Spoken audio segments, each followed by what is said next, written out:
Hey guys, welcome back to my channel. In this video we will be making a key and a door. So the door will be locked. If you pick up the key, you will be able to unlock the door. So firstly, we have to make a new blueprint interface. So we can right click, we can go to blueprints, blueprint interface. This one we can name BPI underscore key. Okay, we can double click into it and we just want to change the name. So the name I'm going to be putting in will be pick up key. Compile and save. That is all that we have to do here. Next, we want to create the door. Go to blueprints. In the open space, we right click and then go to blueprint class. We want to select the actor, and this one I'm going to say BP underscore locked door. You can name this however you want. So we can double click and go into it. Now we want to add a static mesh. This one we can say door. Under the details panel, we want to select a door. So I'm going to take the SM door that comes from the starter content. Okay, now I want to add another static mesh. Make sure that it's not linked to the door. Static mesh. This one will be called the door frame. Okay, for here, under the details panel by the static mesh, I will select the door frame and then just position it over the door. That should be fine for now. Okay, compile and save. Then let's go to the event graph. So these three inputs, we can delete them or just go to an open space. Now, class settings, we need to add two interfaces into this one. Class settings, implement interface, we can add.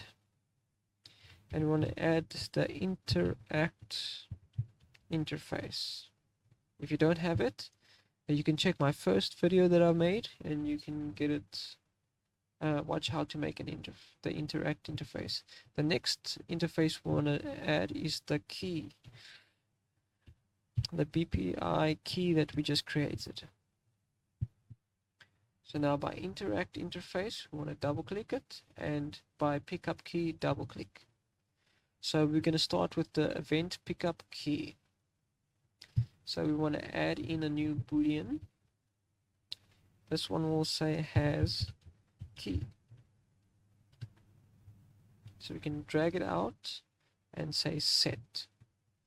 And we're going to ticket this for true. Okay. The next thing we want to do is event by the interact interface. We want to get a branch. So we can drag this out and type branch, or we can just right click and press B. Okay, by the condition, we're going to drag has key onto the condition. Out of false, we will do nothing. So if we don't have the key, nothing happens. But if we have the key, it will go from true.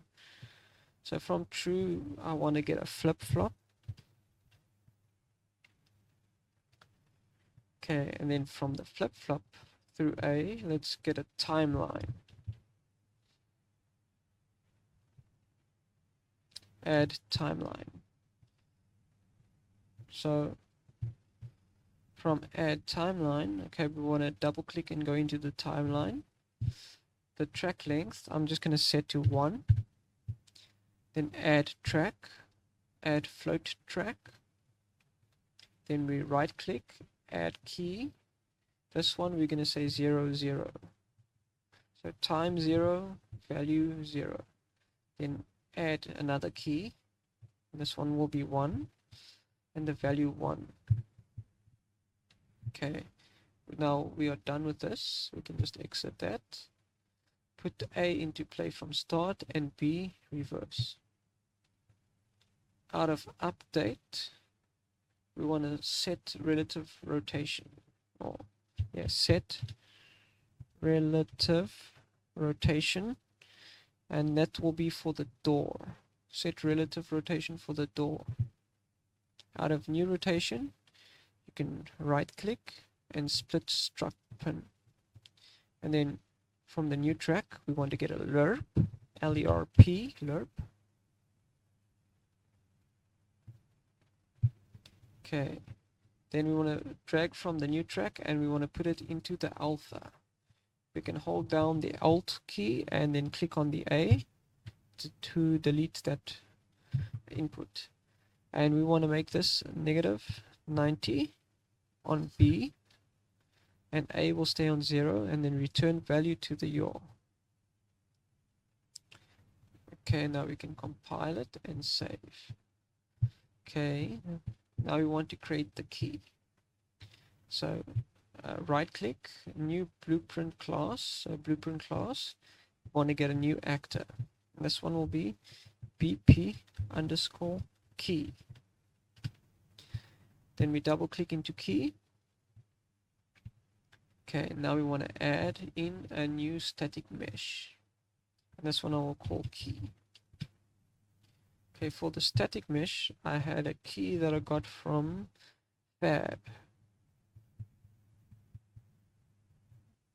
So from key, okay, content browser, content, Fab, classic house key. This is the one we want.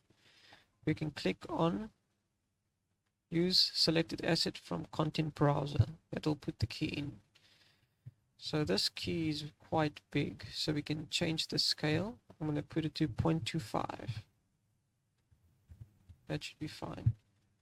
Now let's go to the event graph. These 3 events we'll delete. You can leave them or delete them, it's up to you.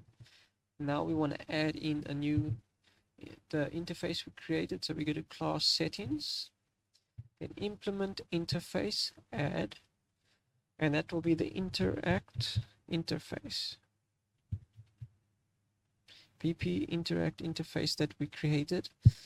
If you still don't have one, you need that one, you can check my old video, or my first video.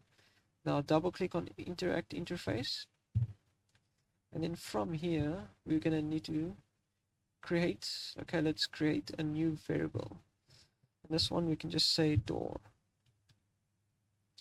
Here by the boolean, we want to click on this. Then we want to search the new door that we made, which was locked door. BP locked door, we want the object reference. Then we also want to click, variable is not public, we want to click on this thing so the icon show. So when we place it in the level, we can select which door it works for. So from here, we can drag it out and say get door. And then from door, we drag it out. And then we can say pick up key. We want to go down to the message, pick up key, the message one. And then from event interface into BP pickup key, BPI key. And then from the output, we want to say destroy actor. Okay, and we can compile and save. Now we can minimize this, and then content browser. The BP locked door we can drag into the level, and then we can drag the BP key. So in the the content, the details, you will see it says door, and then there will be the pick actor from scene. So we just want to click on that one and click on the door. Okay, let's test it quickly. So now we click, we can't open the door. We pick up the key, now we got the key, and now we can open the door. It's as simple as that. That's all you need to do. So create the interface for the key, you create the key, and you create the door, you link them together, and then it works. Okay, thank you for watching this video. Hope to see you in the next one. Please like and subscribe. Thanks. Bye bye.